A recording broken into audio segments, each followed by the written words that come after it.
Let's get more now on that breaking news that the Duke and Duchess of Sussex, Harry and Meghan, will not be returning as working members of the royal family. Sky's royal correspondent Rhiannon Mills joins me now. There's no coming back then, Rhiannon?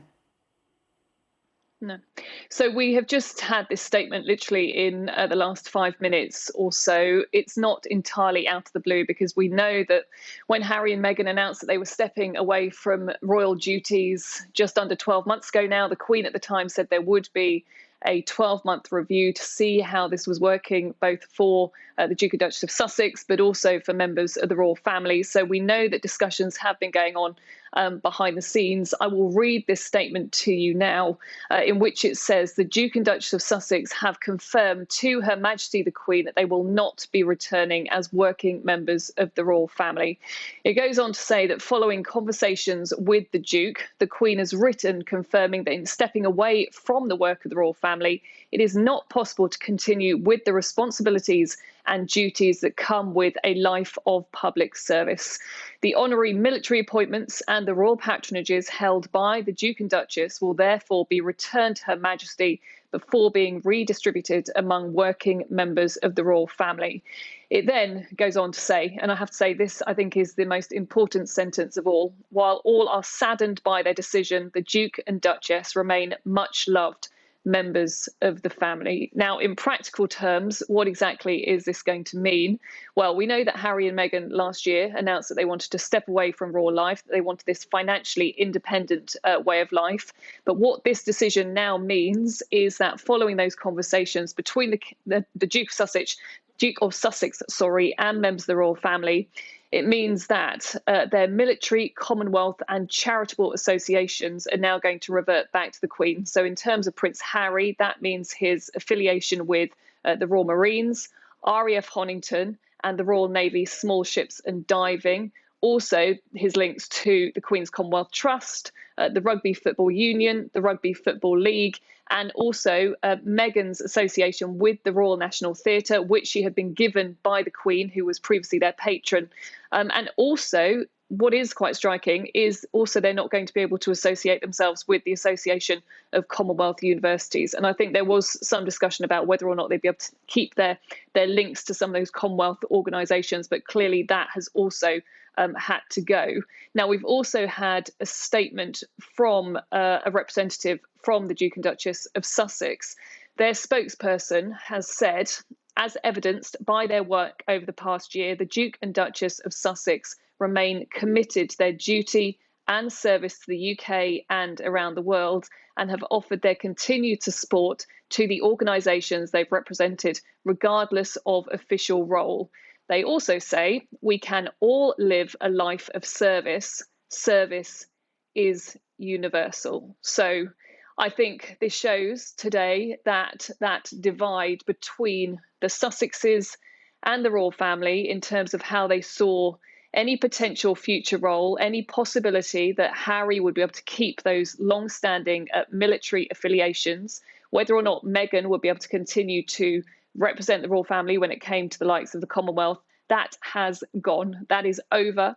And I think some of that has to do with what has obviously been some very tense discussions that have gone on behind the scenes. We also know this week that the Duke and Duchess have announced that they are going to do that tell-all interview with Oprah. I think it is interesting that the palace today have decided to put this statement out. I suspect they didn't want it to look like they were maybe reacting after that interview went out. It's due to go out on the 7th of March. So yeah, today it has been confirmed by the palace that the Duke and Duchess of Sussex are no longer going to be returning as working members of the royal family.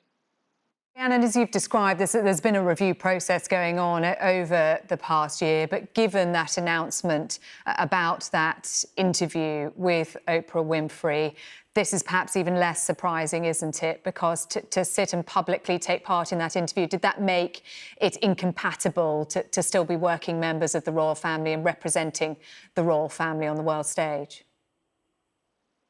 Look, I think members of the royal family, they simply don't do interviews like an interview with Oprah, this kind of tell-all style that we're expecting, where they are going to talk about setting up their new life in America, where Meghan is going to talk about what it was like stepping into the royal family, where Meghan is expected to talk about how she's been dealing with the public pressure and moving on as she's pregnant again.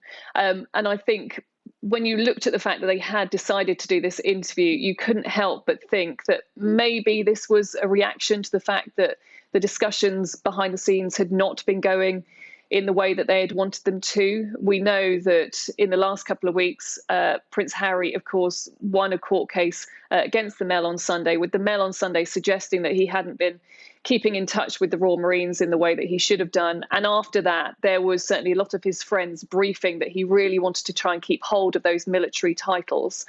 Also, of course, 12 months ago, we know that the palace was saying one thing. They were saying, look, we're really disappointed, but this is how we see things working. Then Harry and Meghan would come out and say, well, no, we're not happy with these new arrangements. And certainly Prince Harry made it clear at a dinner, a Centre Barley dinner, one of his charity dinners, that he was not happy with how things had played out between him and other members of his family. And especially, I think that came down to his military titles. He is such a proud man when it comes to having served his country himself as a proud army officer, 10 years of service with the armed forces. And he really wanted to show that he could, despite moving away to America, could continue to represent his military family. So this will come as an enormous blow, especially to Prince Harry.